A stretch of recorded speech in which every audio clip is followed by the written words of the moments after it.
I'm John Jenkinson. Thank you very much for joining us here on the Market Day Report on Rural Radio, channel 147, Sirius XM, and on RFD TV. By the way, over on Rural Radio, you can join us now for free, either on the app or streaming online from Sirius XM.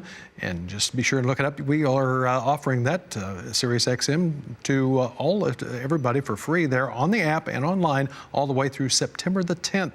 So you can check that out. Okay, corn market still headed higher and still incrementally creeping along here. It's September corn up 7.5 at 348.5. December corn is up 6 3/4 at 363. And over in soybeans, it's September up 9 1/4 at 828 3/4. November up 10 at 841.5. January up 9 1/2 at 854.5. So about 9 to 9.5 cents higher over here on the soybean side. Now, as far as the wheat is concerned today, we started out with double-digit gains, backed off just a little bit. Now we're back to double digit, at least in the Chicago wheat market. September is up 12 at 520. That's 2 1/4 cents off of the high. The July contract is up 7 3/4 at 569.5. The Kansas City wheat market for September, 3 cents higher. December up 10 and July up 8 1/2. So quite a wide range here in the Kansas City wheat market. Minneapolis, September wheat up 14 3/4, 577. December cotton was higher earlier and now it's at 82.64. We've been as high as 82.97 in that contract. That's up 38. Scott Gecas at the edge of the trading floor. First of all, Scott, thanks a lot for joining us on this Friday. What's the activity like there at the trade? Nothing. There's nobody here, and you can see that by the volume. There are a few talking points going into this the holiday weekend. You know, with some soybeans in particular, with the Chinese tariffs, there's a much larger, stronger demand for Brazilian soybeans. Now they're coming out and they're saying they're hoarding soybeans, so that is another catalyst for why soybeans are going a little bit higher. But either way, there's hardly any volume. Volumes are very anemic. You know, one of the things I wanted to point out with the volumes was what happened yesterday when Trump came out and said about the $200 billion tariffs. Going into that, the S&P 500, they barely even touched 800,000 contracts. The average daily volume is about 3 million. After he came out and said that, the volume spiked a little bit, only to roughly about 1.8 million. So it's very, very low volume just across the board, especially with today as well. One thing I want to point out with the wheat market is Russia is going to have a meeting on September 3rd, where the U.S. markets are closed, or we have the holiday, about whether or not they're going to have the tax on exports. So that's a very important decision. That's the only thing that's really sparking any type of interest in the grains right now.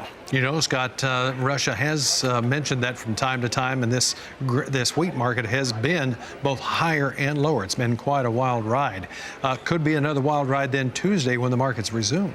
Yeah, that's exactly what we expect. I expect volatility to pop a little bit going into the weekend just for that reason alone. Okay, Scott, hang on with us. When we come back, we'll talk about the livestock trade and what to expect and what's going on now. That's next here on the Market Day Report.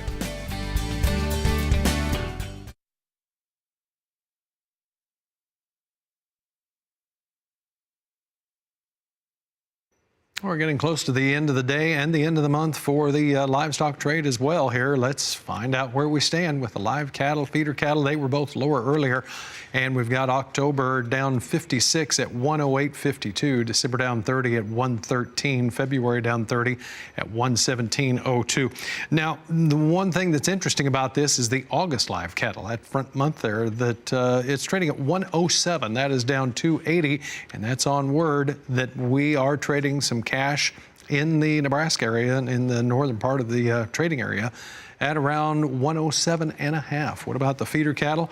Well, we see here their September is down 43, 149.75. October down 128 at 149.10. The hog market, though, on the other hand, backed off of some of the highs earlier. 51.82 was a high in that October contract. But right now we're at 50.78, so we're still above the $50 mark, but that's up 166. December up 138, and even 54. February up 87 at 63.45. Let's go back to the edge of the trading floor at the CME Group in Chicago, where Scott Gecas with Longleaf Trading is still there holding on with us. First of all, Scott, this hog market, it had news earlier in the week about the agreement with Mexico. Now we are starting to hear more and more reports of this African swine fever that is seems like that could be expanding a little bit. Ag Secretary Sonny Perdue says that we may have an issue here. China may have an issue that could be a little bit bigger than what was originally reported. Yeah, and that's the thing. So they were coming out in here saying it could affect around 10%. There was reports earlier in the week that it was going to be 20%. We all know that China is going to underplay that just due to the Chinese tariffs. The rumor is that if it spreads to Europe, this is going to be a very big concern. So a lot of analysts that you're going to go back and forth with are going to say that this is a huge buying opportunity for hogs. As a trader, we don't look at that much longer term. We just look at the technicals, what is happening now. So as a trader, we're looking to be bullish above that 52.5 level. That's going to give us the confirmation of the trend reversing to the upside. Is there maybe a cap or maybe an upper limit of this market, do you think, that may be able to or may be broken through if A, we would get some kind of something in the works with China, and B, if this outbreak of the fever is actually bigger than what some have thought it to be? Yeah, I mean, I think the outbreak is going to be much bigger than what's already been reported. It's just that's been the tendency, everything coming out of China. So I think that's going to be a catalyst. And yes, I mean, we almost touched limit up a little bit earlier today. We only had a little bit more room to go. I think any positive news of any exports being increased, whether it's something coming out of Canada or an increase in Mexico, the weekly exports came in around 21,000. That is above the 4-week average. So they're starting to see those exports come in. But any positive news, I definitely think that you're going to see a spike up, a limit up for quite some time. Any thoughts over here in the cattle market then?